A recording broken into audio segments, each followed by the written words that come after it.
அம்மா என்ன பண்ணுறாங்கன்னு பார்ப்போம். Hello mummy. வாங்க. வள்ளிக்கண்ணம்மா என்ன பண்ணுறீங்க? காஃபி போட்டேன், டீ போட்டேன், பால் காய்ச்சி வச்சுருக்கேன், சுடுதண்ணி குடிக்க போட்டேன். கிளைமேட் சரியில்லை, அதனால சுடுதண்ணி குடிக்க போட்டேன். சுடுதண்ணி தான் சுடு குடிப்பீங்களா? வச்சு தான் குடிக்கிறது. நல்லா சுடுதண்ணி குடிக்கிறதுனால என்ன பெனிஃபிட்? கிருமிகள்லாம் எதுவும் உள்ளே போகாது. நல்லது உடம்புக்கு. இந்த கிளைமேட்டுக்கு வேறு நல்லா இருக்கும் சூடாக குடிச்சா.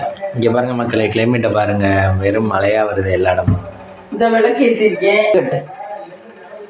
பிள்ளையார், மகாலட்சுமி, இந்த சாமியெல்லாம் இருக்குது. பழமும் பாலும் வச்சு நைவேத்தியம் பண்ணேன். பால் எடுத்துட்டேன், பழம் இருக்குது. கிச்சனில் எப்பவும் வச்சுருப்பேன். அங்கே உள்ளேயும் சாமியில் விளக்கேற்றி பழம் வச்சுருக்கேன். அப்புறம் இனிமேல் தான் டிஃபன் பண்ணணும்.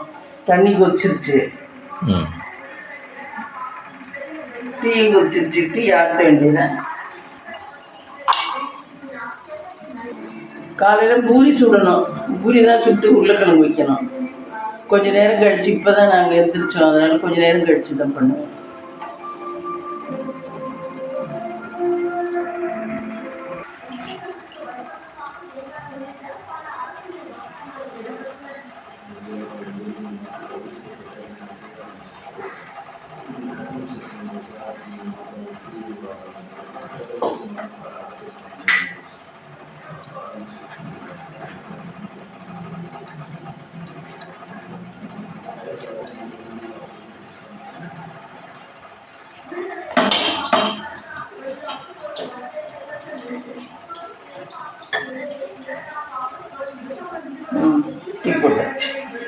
ஹலோ மம்மி, என்ன பண்ணுறீங்க?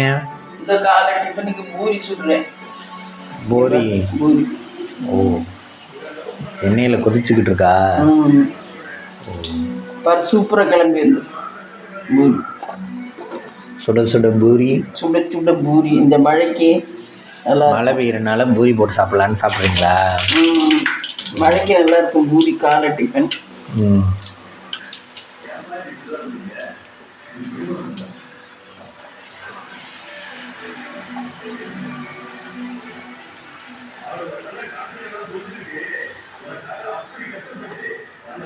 பூரி உப்பிக்கிட்டே வர்றதுக்கு ஏதாவது டிப்ஸ் இருக்கா? நான் எதுவுமே கலக்க மாட்டேன். எனக்கு எப்போவுமே பூரி இட்லி எல்லாம் நல்லா வரும். இட்லியும் நல்லா பந்தாக நல்லா வரும் எப்படியும். அதெல்லாம் எனக்கு ஃபஸ்ட்லேருந்தே அப்படி தான். பூரியும் நான் மைதா மாவுலாம் கலக்க மாட்டேன், சோடா பூவெல்லாம் கலக்க மாட்டேன், எதுவுமே கலக்க மாட்டேன். வெறும் கோதுமை மாவு, உப்பு, தண்ணி மட்டும்தான். இது கொஞ்சம் மாவு கொஞ்சம் இலகுன மாதிரி பிணைஞ்சோம்னா பூரி சூப்பராக வரும். சப்பாத்திக்குன்னா கொஞ்சம் கெட்டியாக பிணையணும். இன்னும் கொஞ்சம் தண்ணி ஊற்றி பிணையும் போது நான் எந்த இதுவும் இல்லை. எப்பயுமே எனக்கு பூரியெல்லாம் நல்லா வரும். பூரி, இட்லி என் கைவாக அதெல்லாம் நல்லா வரும்.